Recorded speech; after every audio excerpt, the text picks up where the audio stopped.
ජනාධිපතිතුමාව ජැෆ්නාවල මම සිංහලෙන් කතා කරන්නේ හැබැයි පෝයා දවසල පෝයාට තියන්නේ පෝයා කියන සිංහල වචනයක්. ඒ වගේ පුකට අපි කන පුකට පුක කියලා තමයි සිංහල වචනේ තියෙන්නේ. දෙමළ වචනේ තියෙන්නේ. ඒවට වෙන වචනයක් නැහැ. කිරිබත් කියන්නේ වෙනක්. ඒ නිසා මම දැක්කා අපේ ජනාධිපතිතුමාව දවස් දෙකකට කලින් අපේ මිනිසුන්ට පුක දුන්නා. ඊට පස්සේ අපේ මිනිසුත් පුක හදලා දුන්නා. මම විශ්වාස කරනවා අපේ ජනාධිපතිතුමා ආවිල්ලා අපේ උත්තර ජනතාවට පුක දෙන්න නැවේ අපි බලාපොරොත්තු වෙන හිටියේ.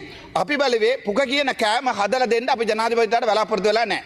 අපි හිටියේ පුකබත් හරි නැත්තම් කිරිබත් හරි ඒ බත් එක පාවිච්චි කරන එක ඒ කියන්නේ හදන එක කිසි ප්‍රශ්නයක් නැහැ. හැබැයි උතුරේ ගොඩක් දේවල් විසඳන්න තියෙනවා. අපි බලුවා උතුරේ ඉන්න මේ අපේ පලාලි ඒරියා එකේ තියෙන අපේ ලෑන්ඩ් එක රිලීස් කරන්න කියලා ඒක බලාපොරොත්තු වුණා. ඊට පස්සේ උතුරේ ඉන්න ජනතාව මෙතුමාට සඳ දුන්නේ විශ්වාස කරලා මෙතුමා දෙමළ ප්‍රභාකරන් විදියට ඉන්නවා කියලා විශ්වාස කර තමයි අපි මෙතුමාට ඡන්ද දුන්නේ. මෙතුමා ආවිල්ලා පුක හදලා දෙන්න නැවේ අපි උතර මෙතුමා බලාපොරොත්තු වෙන්නේ. එතකොට මම විශ්වාස කරනවා උතර ජනාධිපති එනවා නම් එතනින් ඇවිල්ලා ජාතිවාදී ආවුස්සන එක අපිට කැමති නෑ. දැන් ඇවිල්ලා ජනාධිපතිතුමා කතාවක් දෙනවා. දැන් මේ වසන්ත සමරසිංහ මහත්තයා මෙතන කතා කරලා ගියා. මට මේක අනිවාර්යෙන් කියන්න කැමතියි. දැන් උතුරේ මේ ජනාධිපතිතුමා ආවිල්ලා කියනවා අනුරාධපුර බෝධි තියෙනකොට අනුරාධපුර පව් වෙලා උතුර සිංහල ජනතාව වෙනවා කියන්නේ ජාතිවාදී ආවුස්සන කියලා. එතකොට උතුරේ අපිට සිංහල ජනතාව මුණ ගැසෙන්න කැමති නැද්ද? සිංහල ජනතාව බලන්න කැමති නැද්ද? අපි කැමති. අපි දකුණේ ඉන්න සිංහල ජනතාවට හැමදාම කියන්නේ උතුරේ ආවිල්ලා අපි ඉන්න ධර්ම අපි ඉන්න විදිය බලන්න.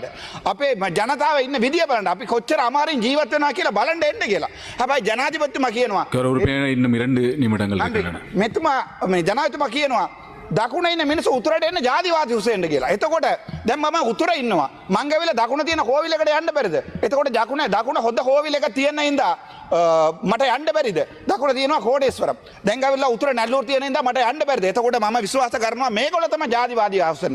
එකක් මතක තියාගන්න.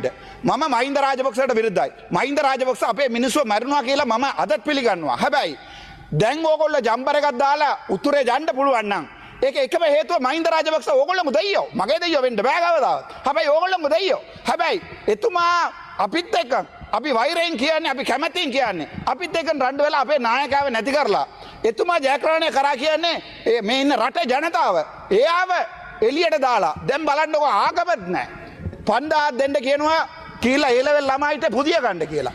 ආපහු තව ආප කතාව පටන් ගත්තා. ඒ ආප ලියුමක් නැද්ද දැම්මේ මම LGBTQ කියන කතාව මේ පාර්ලිමේන්තුව ඇවිල්ලා ගෙනත් දැම්මේ මම.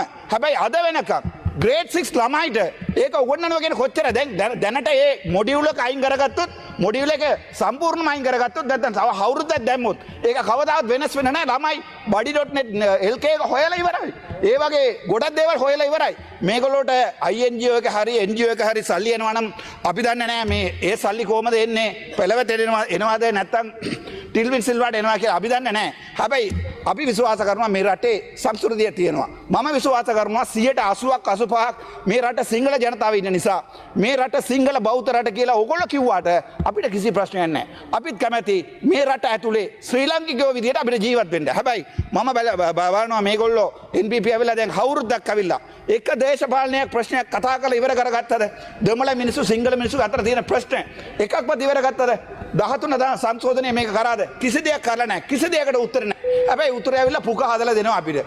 අපි පුක හාලා අවුරුදු 40ක්. ඒ නිසා අපිට පුක හදලා දුන්නත් අපිට ඒක ඕනේ නැහැ.